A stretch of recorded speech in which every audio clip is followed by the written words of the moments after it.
Move that old woman downstairs. She doesn't deserve a private room. That woman is the owner's mother, and your authority ends now. What? You can't do that. It's done. Leave. My wife looked past me as if I were a stain on the marble floor and told security to remove me from the hospital while Adrian Vale stood at her shoulder, one hand resting lightly against her back. She called me a maintenance worker, causing a scene. Neither of them understood why the guard's face changed the moment he entered my legal name. An hour earlier, I had been under a ventilator cart at Harbor Point Community Hospital when my phone rang. My mother had fallen in her kitchen, fractured her hip, and developed internal bleeding. The ambulance took her to Cole Meridian University Hospital because its trauma team was closest. By the time I reached the executive admissions wing, still wearing navy work pants and a faded equipment service jacket, Ruth was stable enough for surgery but waiting in a curtained bay. Vanessa stood behind the reception desk with Adrian and two hospital administrators. I asked whether the private recovery room on the placement board was available. Vanessa's mouth tightened before she said it had to remain open for a donor's family arriving the next morning. I told her my mother needed quiet because strong pain medication left her confused and frightened. Adrian adjusted his silver cuff and said, "Clinical need determines placement, not family pressure." His voice carried the polished patience of a man correcting someone beneath him. Vanessa did not look at me when she added, "Ethan, you repair machines. You do not run bed management." I felt the words land harder than they should have. Once, she had waited beside me through a 14-hour shift because a children's ward could not operate without its monitoring system. She had known exactly what my work meant.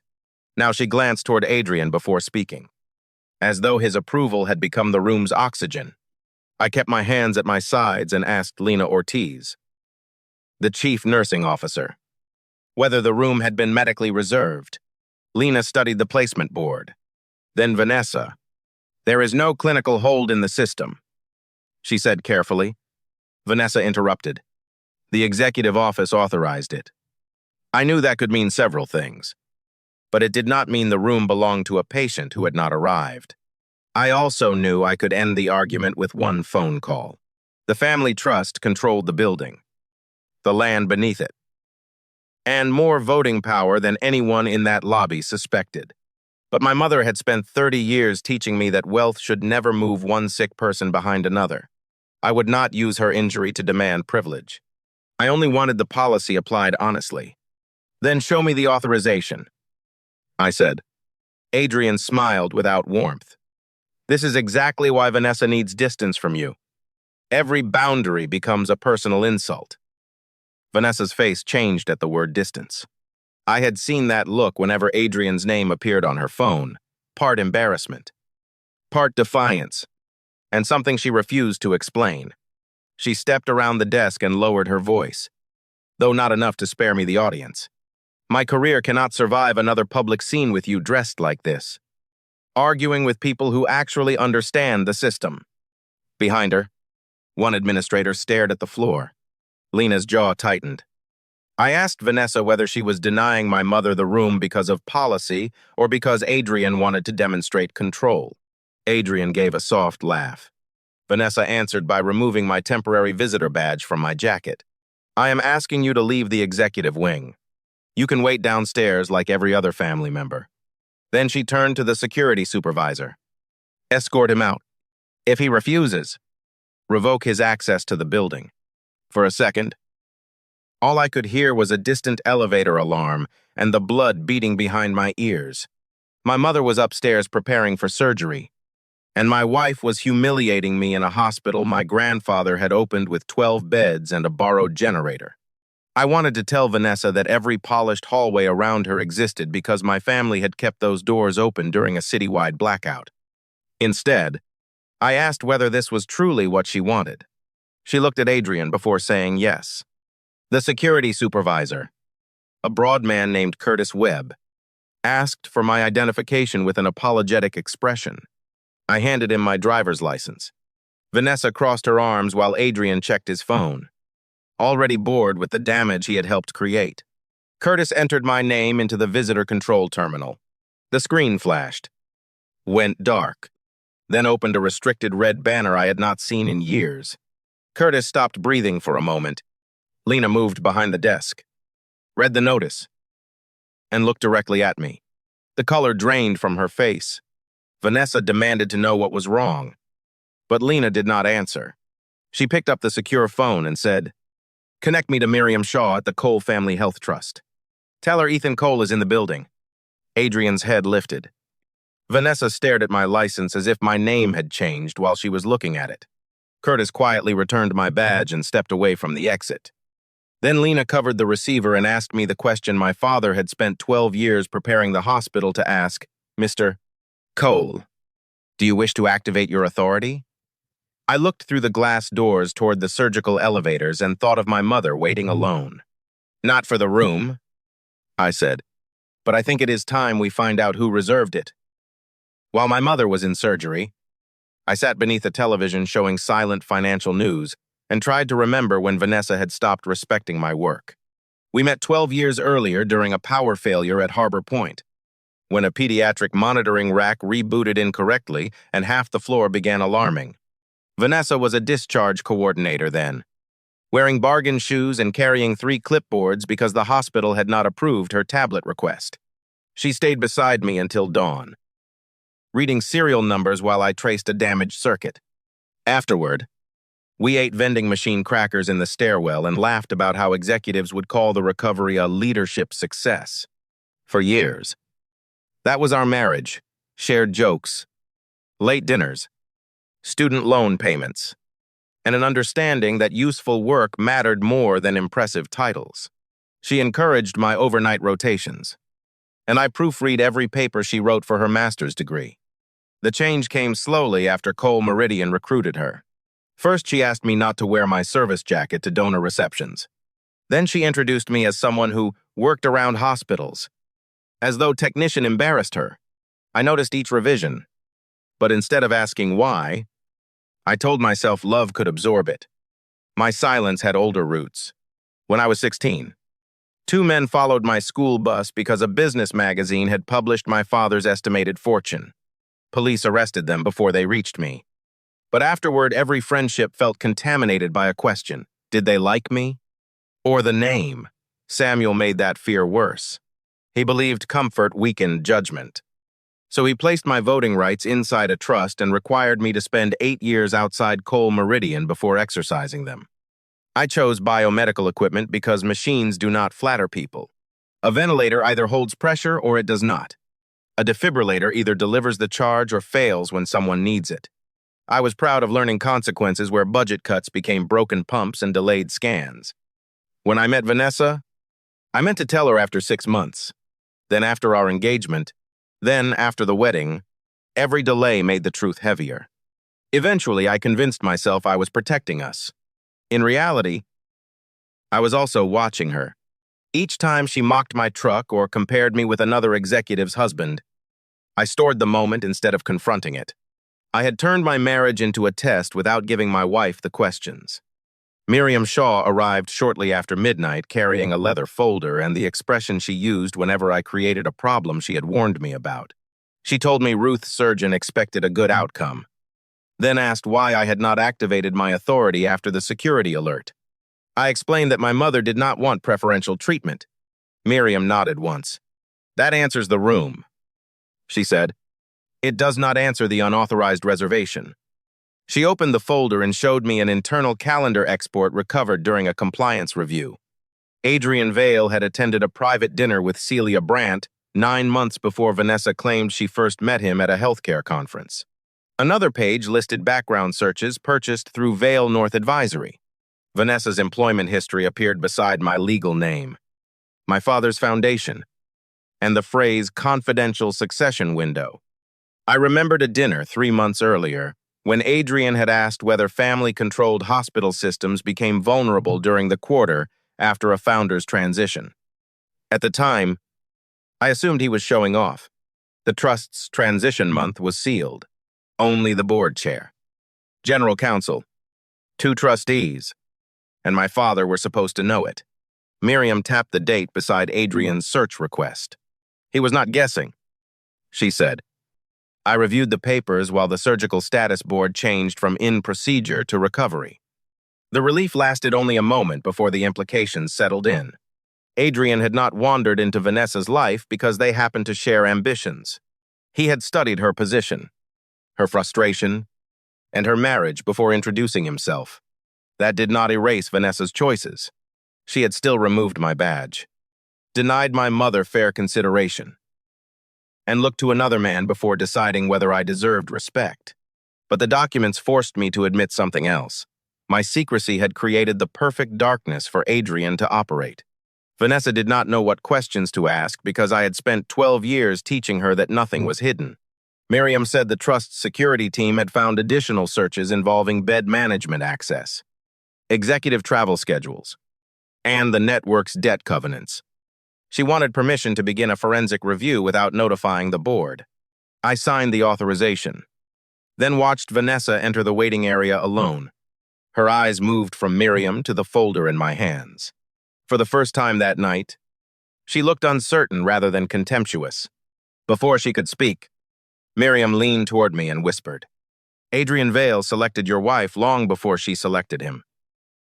Vanessa stopped 3 feet from my chair, her attention fixed on the folder in Miriam's hands. "What does Vale North have to do with Ethan?" she asked. Miriam closed the cover before answering that she was conducting a trust review and could not discuss protected records. Vanessa looked at me instead. I wanted to ask how long she had been seeing Adrian outside work, how many private dinners had become strategy sessions, and whether she had ever considered what he wanted from her. But my mother had just been moved into recovery, and anger would not make any answer more reliable. I told Vanessa that someone had used executive access to reserve a private room under a false family office request. Her posture stiffened. She said patient placement was not her responsibility, although she had defended the reservation less than an hour earlier. When I asked whether Adrian had ever requested her login, she laughed once and called the question insulting. Then her phone lit with his name. She turned the screen face down so quickly that Miriam noticed. Vanessa said she needed air and walked toward the elevators. Miriam waited until the doors closed before telling me the hospital's access logs showed Vanessa's credentials entering the bed management system at 9:14 that evening. I checked my watch. At Noah, Pais Prezece. Vanessa had been standing beside Adrian at the admissions desk. By morning, Ruth was awake, pale, and irritated that anyone had considered moving another patient for her. She made me promise I would not confuse fairness with entitlement, then told me to do whatever was necessary to learn who had used her name. I joined Miriam, Lena Ortiz, and Cole Meridian's cybersecurity director in a small conference room near the surgical floor. The director projected the altered placement record on a wall monitor. It claimed that an executive assistant from the Cole family office had requested the room for Ruth at 9:14 p.m., then canceled it 6 minutes later after Vanessa refused to cooperate. The entry made Vanessa look principled and me look like a wealthy relative demanding special treatment. There was only one problem. The workstation assigned to that request had been disconnected from power between 8:52 and 9:37, while a technician replaced its failed battery unit. I recognized the service ticket format because Harbor Point used the same maintenance platform. A powered-down terminal could not have created the record. Someone had copied its device identity and written the request from another machine. The attacker had not merely accessed the hospital. He understood how internal logs were reviewed and had planted a story designed for reporters, regulators, and a judge. Miriam's forensic accountants found a second pattern before noon. 3 temporary staffing companies had billed different Cole Meridian hospitals for nearly identical weekend shifts, down to the same employee counts and transportation charges. Their names and mailing addresses were unrelated, but the payments moved through one regional bank and converged in an account controlled by a Delaware holding company. Vale North Advisory had received restructuring consultation fees from that company 2 days after each payment cleared. The amounts were small enough to escape a casual board review, but large enough, across 42 hospitals, to drain tens of millions over time. Lena explained that the inflated staffing costs had already been used to justify closing 2 rural maternity units. That was when the conspiracy stopped feeling like an attack on my inheritance and became something uglier. Adrian was manufacturing the crisis he had offered to solve. Miriam warned that we still lacked proof linking him directly to the forged hospital record. Releasing the vendor evidence too early could cause the shell companies to disappear, leave hospitals without replacement staff, and alert whoever was helping him inside the board. I authorized an independent audit and ordered legal preservation of every access log, invoice, and security recording connected to Vanessa, Adrian, and the 3 vendors. I did not order Vanessa's suspension.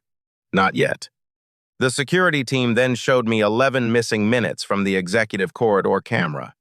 The gap covered the period immediately before the false bed request appeared. The footage did not skip or freeze, it had been cleanly removed. And the deletion carried an administrator token assigned to the Finance Committee's office. Celia Brandt's name sat beside the token, but the director cautioned that tokens could be copied. I asked whether any other system recorded the corridor. He said diagnostic cameras sometimes captured equipment movement, though those feeds were stored separately and overwritten after 30 days. We still had time. Before he could begin recovery, Miriam's phone rang.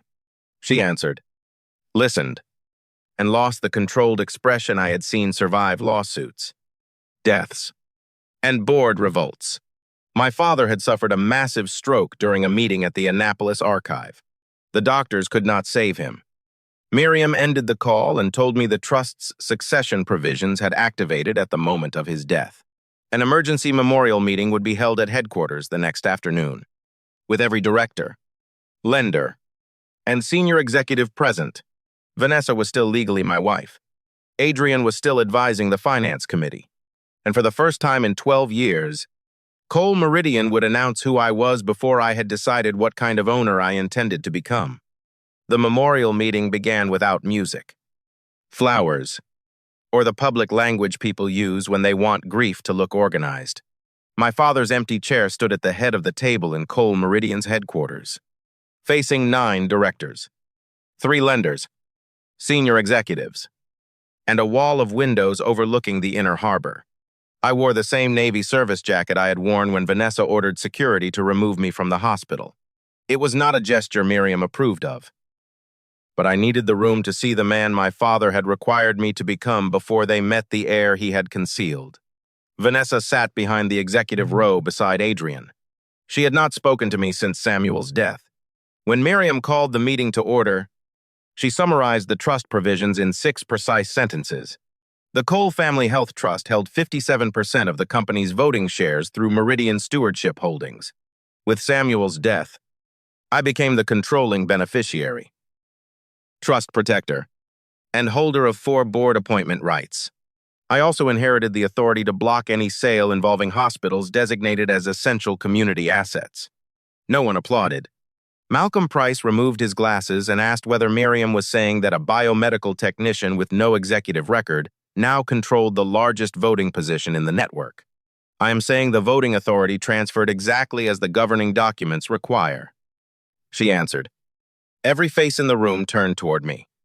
I told them I had worked outside Cole Meridian because the trust required it and because I wanted to understand the cost of decisions made far from patient rooms. I explained how canceled maintenance contracts led to equipment failures, how staffing formulas affected emergency response, and how executives could hide dangerous choices inside respectable language. Malcolm did not insult me. His objection was more difficult because it was reasonable. He said technical competence did not establish the ability to manage debt, regulators, labor negotiations, or 42 hospitals. I agreed. I had no intention of naming myself chief executive or pretending inheritance had made me qualified overnight. I proposed an interim leadership committee and an independent review of the network's financial exposure. Adrian leaned forward and asked whether the review would include my own undisclosed influence over hospital operations. His question sounded neutral, but he placed a printed copy of the altered bed record in front of each director. It showed a request made under my family office's name, followed by Vanessa's refusal to grant my mother special treatment. Several directors began reading before Miriam could object. Adrian said the record raised concerns that I had concealed my identity while privately exerting pressure on employees. I looked at Vanessa. She was watching the document. Not me. When Malcolm asked whether I had requested the room, I answered no, and stated that the terminal named in the record had been without power at the listed time. Adrian replied that my new authority gave me access to the same maintenance system supporting that claim. Vanessa stood before Miriam could call for a recess. Her voice shook at first, then steadied as she addressed the board. She said she had spent 12 years married to a man who allowed her to believe his name. Family history and financial position were ordinary. She described every conversation about rent, promotion, and career pressure that I had entered while withholding the fact that my family controlled her employer. He watched me make decisions without telling me the rules of my own marriage. She said, now he wants everyone to treat his silence as humility. The words hurt because part of them was true. I told the room that my wife had not consented to the deception I built around us. I had used fear as an excuse, avoided difficult conversations, and quietly judged her reactions instead of telling her what was at stake. But I also said that my dishonesty did not create the forged record, the duplicate vendor payments, or the deleted security footage. Vanessa turned toward me and asked whether our marriage had ever been real. I answered that my love had been real and my identity had not been complete. She flinched, but she did not apologize for the hospital or for Adrian. Instead, she said the board should not hand unchecked control to a man who had deceived the person closest to him. Malcolm asked Miriam whether the trust granted unchecked control. She said no.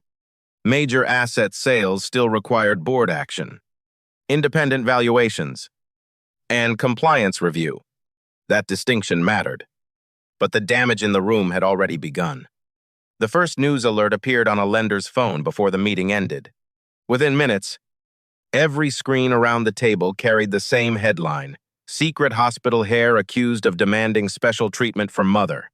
The article included the forged placement record, my security photo from the admissions wing, and excerpts from sealed trust documents. It also claimed I had hidden my ownership to avoid ethical disclosure requirements. Only a small number of people had access to all three materials. Miriam ordered everyone to preserve their devices and announced that the leak would be referred to outside counsel. Adrian expressed concern about patient trust and proposed delaying the succession until an independent court could review my conduct. Celia Brandt immediately moved for an emergency board resolution supporting that request. 4 directors voted yes, 3 voted no, and 2 abstained.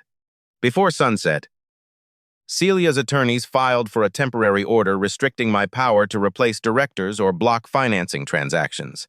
The petition warned that Cole Meridian faced immediate instability and named Vale North Advisory as a potential restructuring consultant. I stood outside the boardroom reading the filing while reporters gathered in the lobby below. Vanessa approached but stopped when Miriam joined me. I did not give them the trust documents, she said. It was not an apology. And it was not enough. Then Miriam handed me another page from the petition. Adrian's consortium had already prepared an offer to purchase 11 suburban hospitals. The proposal was dated 3 weeks before my father died. The temporary order arrived at 8:06 the next morning. Until the court completed an emergency review, I could not remove directors, appoint replacements, block new financing, or interfere with negotiations already described as necessary to stabilize Cole Meridian. I still held the voting shares, but the powers that gave them meaning had been wrapped in legal caution. By noon, news vans surrounded headquarters. Commentators called me the secret billionaire mechanic, as if repairing life-saving machines made secrecy more suspicious instead of less. Employees began receiving messages from recruiters who claimed our hospitals were about to be sold. 2 lenders requested additional collateral. A medical supply distributor shortened our payment window from 60 days to 15.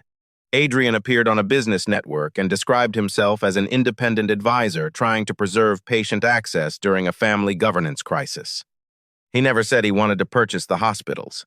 He spoke instead about continuity, liquidity, and protecting communities from emotional ownership. Vanessa gave a separate interview from a hotel conference room. She said she had discovered that her marriage was built on omissions and that she had resisted improper pressure involving my mother's care. When the reporter asked whether she had shared internal information with Adrian, she said she could not discuss confidential hospital matters.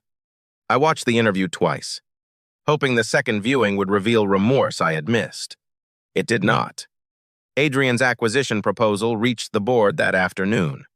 His consortium offered enough immediate cash to satisfy nervous lenders, but the documents transferred 11 profitable hospitals and their land to separate entities. Cole Meridian would continue operating the facilities under long-term leases that increased every year. 3 rural hospitals protected by my family trust were categorized as non-essential liabilities and scheduled for review within 6 months. I had seen this model before from the maintenance floor. A hospital sold its building to survive 1 quarter, then spent the next decade cutting nurses, delaying equipment replacement, and closing departments to pay rent on property it once owned. Malcolm Price called me privately and said he still doubted my qualifications, but he did not trust a rescue plan that stripped the system of its most valuable assets. He needed proof, not instinct. Miriam had evidence of duplicate invoices and suspicious payments. Yet the chain connecting Adrian to the forged record remained incomplete. The diagnostic camera backup was damaged, and the auditors had not finished tracing Celia's family investment vehicle. I stared at the resignation document the court had not prohibited me from signing.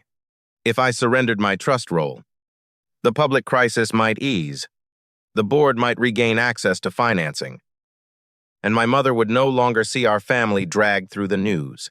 For nearly an hour, retreat felt like responsibility. Ruth found the unsigned resignation beside me when I visited her that evening. She was sitting upright after physical therapy, looking smaller than I remembered, but no less capable of making silence uncomfortable. She asked whether leaving would protect the hospitals or merely spare me from being judged. Before I could answer, she handed me a small digital recorder Samuel had left with her 2 years earlier. My father's voice entered the room without ceremony. He admitted that he had confused hardship with preparation and secrecy with protection. He said his tests had taught me to distrust affection, just as his ambition had taught the board to distrust heirs. Then he warned me that inherited power became dangerous when used to settle private pain. It had value only when it protected people who could not buy influence, command headlines, or survive decisions made for 1 profitable quarter. The recording did not name Adrian, Celia, or Vanessa. Samuel had not predicted the conspiracy. He had simply understood the kind of man I might become when humiliation and authority arrived together. Ruth watched me stop the recording. "Your father failed you in several important ways," she said. "Do not honor him by repeating them." I folded the resignation once, then tore it through my signature line. Remaining did not mean claiming I deserved unquestioned control. It meant accepting scrutiny without abandoning the people the trust was designed to protect. The next morning, I asked Miriam to notify the court, regulators, lenders, and every director that I would support a fully independent forensic audit with no reporting line to me. I agreed to testify under oath about my identity, my marriage, and every contact I had made regarding my mother's care. I waived executive compensation, declined the vacant chief executive title, and proposed that any interim governing committee include physicians, nurses, financial specialists, and an employee representative. Vanessa would receive the same legal protections as any other subject of the investigation. I would not release her private messages unless they were relevant evidence and properly obtained. Adrian interpreted restraint as weakness. Through Celia, he demanded an emergency board hearing within 48 hours, expecting the unfinished audit and the court order to force approval of his sale. Miriam advised that our evidence was strong enough to delay, but not yet strong enough to destroy his credibility. Then the cybersecurity director called.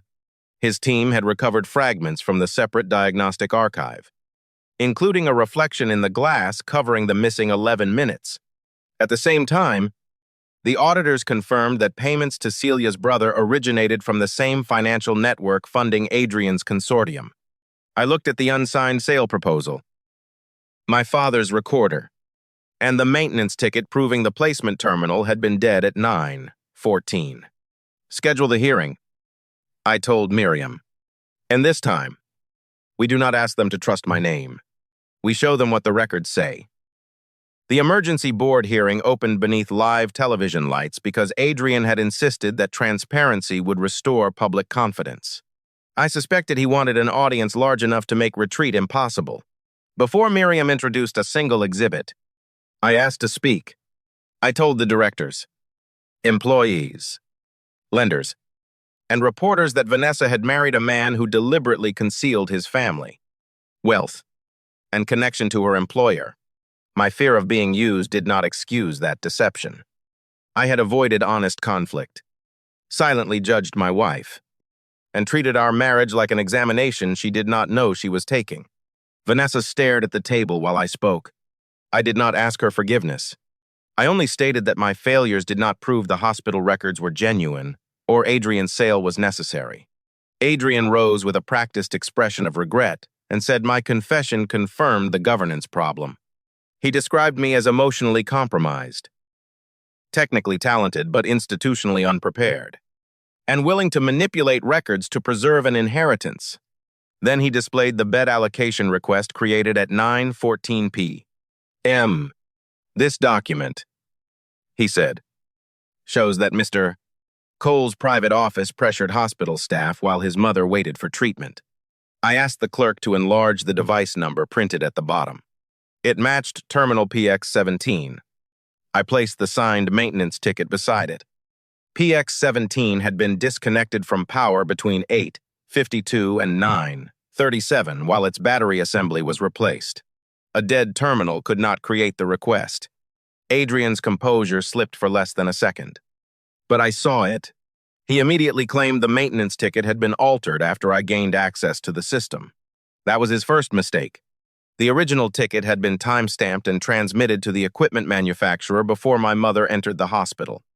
Miriam called the manufacturer's compliance officer by secure video.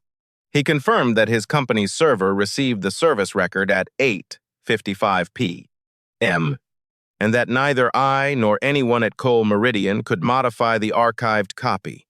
Lena then explained that patient placement records normally included a cryptographic device signature.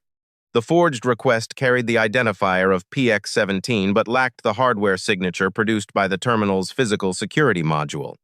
Someone had copied its name without possessing the machine.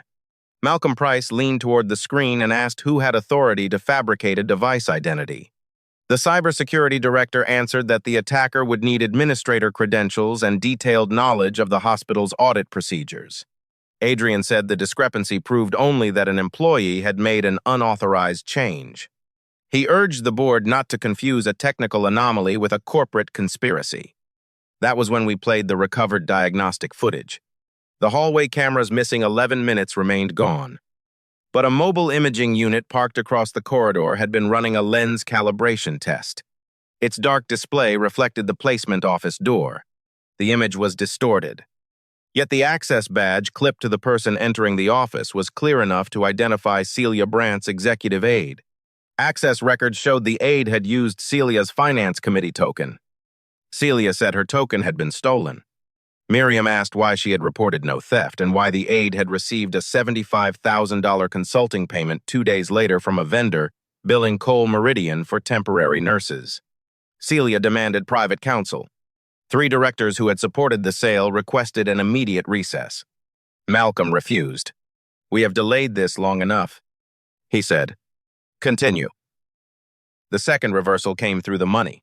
Independent auditors demonstrated that 3 staffing companies with different names used the same routing bank, shared a document preparer, and transferred funds to a Delaware holding company that paid Vail North Advisory. The supposed competitors had submitted invoices containing identical spelling errors, employee counts, and vehicle charges.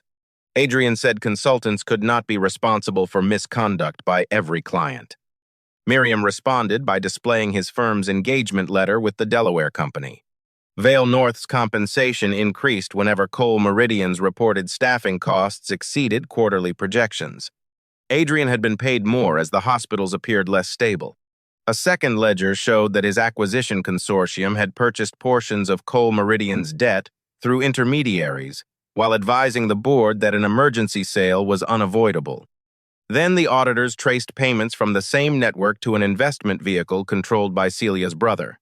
Celia claimed the transfers were unrelated advisory fees. Miriam placed her confidential board emails beside them. In those messages, Celia had delayed the internal audit, pressured finance staff to classify recoverable expenses as permanent losses, and instructed executives not to disclose the shell vendors before Adrian's purchase offer. Neutral directors began moving their folders away from Adrian's presentation. The lenders requested copies of every exhibit. Adrian stopped pretending to be concerned for the institution and warned that exposing disputed records during a public hearing would trigger defaults, regulatory panic, and mass layoffs. I told him the regulators already had the evidence. The court had also been notified that I supported extending the temporary restrictions on my own authority until the audit was complete. I would not ask the board to replace one unverified concentration of power with another. Vanessa finally spoke when Miriam introduced the last exhibit. She asked whether the document contained her private messages. Miriam said no. Federal investigators had recovered it from an encrypted Vail North backup after the vendor account data provided part of the decryption key. The memorandum was dated 4 months before Adrian claimed to have met Vanessa. It mapped her promotion history, dissatisfaction with my career, relationship with Celia, and access to patient experience systems. Beside Vanessa's name, Adrian had written primary access channel. Another section described our marriage as a potential source of leverage over the unidentified Cole beneficiary. The strategy predicted that professional attention and social comparison would encourage Vanessa to share calendars, trust rumors, executive complaints, and system credentials. It also instructed Adrian to avoid promises that could survive discovery. Vanessa read the page twice. Her face did not collapse dramatically. It hardened, then emptied. She asked Adrian whether any part of their relationship had existed outside the plan. He said the memorandum was preliminary research distorted by investigators. She reminded him of a phrase he had used the first night he offered to mentor her, the exact phrase listed in the document as an opening tactic. Adrian accused her of turning on him to protect herself. Then he threatened to release messages proving that she had shared confidential information willingly. Vanessa answered that she would provide her devices to investigators and accept the consequences of her choices. She looked at me afterward, but I gave her no promise of reconciliation. Learning that Adrian had used her did not erase what she had done to my mother, our marriage, or the hospital. It only changed the shape of the truth. Adrian activated his final plan before the board could vote. Thousands of emails went to reporters, employees, and patient groups accusing Cole Meridian of hidden ownership, financial corruption, and executive favoritism. Some documents were authentic. Others had been edited. He expected confusion to make his consortium appear safer than the family trust. Instead, Miriam released the independent audit protocol, the regulator referral numbers, and my sworn agreement not to appoint directors or sell assets until outside reviewers completed their work. Malcolm moved to reject Adrian's acquisition proposal, suspend Celia pending investigation, terminate Vail North's contracts, and establish an interim governance committee containing clinicians, financial experts, compliance officers, and elected employee representatives. The motion passed 7-1, with Celia barred from voting because of her conflict. Security did not drag Adrian from the room. Federal agents waiting outside served warrants for records, devices, and financial accounts. That distinction mattered to me. I had not used my surname to declare him guilty. We had preserved evidence and placed it where lawful authority could judge it. As reporters shouted from the lobby, Vanessa stood alone near the elevator, holding the memorandum that described her as a channel rather than a person. I walked past the boardroom chair that had belonged to my father and returned to the maintenance ticket still lying beneath the cameras. My first act as controlling beneficiary was not to claim that chair. It was to sign the resolution protecting the rural hospitals from sale while the investigation continued. Power had finally reached my hands. For the first time in my life, I understood that refusing to weaponize it was not weakness. It was the only proof that I was ready to keep it. 18 months after the emergency hearing, Cole Meridian no longer appeared in the news every morning. We refinanced the legitimate debt without selling the hospitals or the land beneath them, canceled every contract tied to Adrian's shell vendors, and reopened the rural maternity unit that had nearly become collateral damage in his manufactured crisis. The independent investigation removed Celia from the board permanently and referred her financial dealings to federal prosecutors. Adrian was indicted on charges involving wire fraud, data theft, evidence tampering, and conspiracy. His lawyers continued disputing the government's case. And I learned not to confuse an indictment with a verdict. I had spent too many years believing my judgment was the same thing as truth. The courts would decide his guilt. My responsibility was to repair what his plan had exposed: weak oversight, secretive governance, and a culture that allowed impressive titles to silence the people doing the actual work. Our new interim committee became permanent, with elected representation from nurses, technicians, physicians, and non-clinical employees. Malcolm Price remained on the board and challenged me more often than anyone else. I trusted him because of it. He had doubted me openly, changed his position when the evidence changed, and never pretended that surviving one conspiracy made me qualified to answer every question. Vanessa and I divorced without a public battle. The prenuptial agreement protected the trust, but I refused to use it as a punishment. She received our townhouse, her personal savings, and a fair settlement based on the life we had actually built together. Cole Meridian terminated her employment after the investigation confirmed that she had shared confidential information and allowed Adrian to use her credentials. Prosecutors did not charge her with participating in the financial conspiracy, though she cooperated with investigators and accepted professional sanctions. The last time we met, she apologized for what happened at the hospital and for the years she spent treating my work as something beneath her. I apologized for making secrecy the foundation of our marriage. Neither apology repaired what had broken. Forgiveness, I discovered, did not always mean returning. Sometimes it meant refusing to spend the rest of your life demanding that another person become who they had once been. Vanessa eventually accepted a position with a small patient advocacy nonprofit in another state. I did not arrange it, stop it, or ask anyone to watch her. Our marriage ended with consequences, not destruction. That was the most honest ending we had managed in years. I became executive chair of Cole Meridian, but I never accepted the chief executive position. Once a month, I still worked a maintenance shift at Harbor Point under my real name. The first few visits were uncomfortable because everyone knew who I was. But broken equipment has a way of reducing status to usefulness. A ventilator did not care how many voting shares I controlled. My mother recovered slowly and became the loudest supporter of our new workforce initiative, which converted an unused corporate building beside the flagship hospital into affordable housing, classrooms, and certification labs for nurses, technicians, paramedics, and hospital support staff. On the morning the center opened, I stood outside the same glass entrance where security had once been ordered to remove me. Curtis Webb was there in a new role, training patient safety officers. Lena welcomed the first class while Ruth sat near the reception desk, correcting anyone who tried to treat her like a donor instead of a retired nurse. A young technician approached carrying a worn toolbox and paused as the automatic door failed to open. I recognized the faulty sensor, knelt beside it, and reset the control before the crowd arrived. Then I held the door open with my hand. 18 months earlier, that entrance had represented everything my wife believed I lacked. Now students from families like mine walked through it toward careers that could change their lives. The building still carried my family's name, but the opportunity inside belonged to them.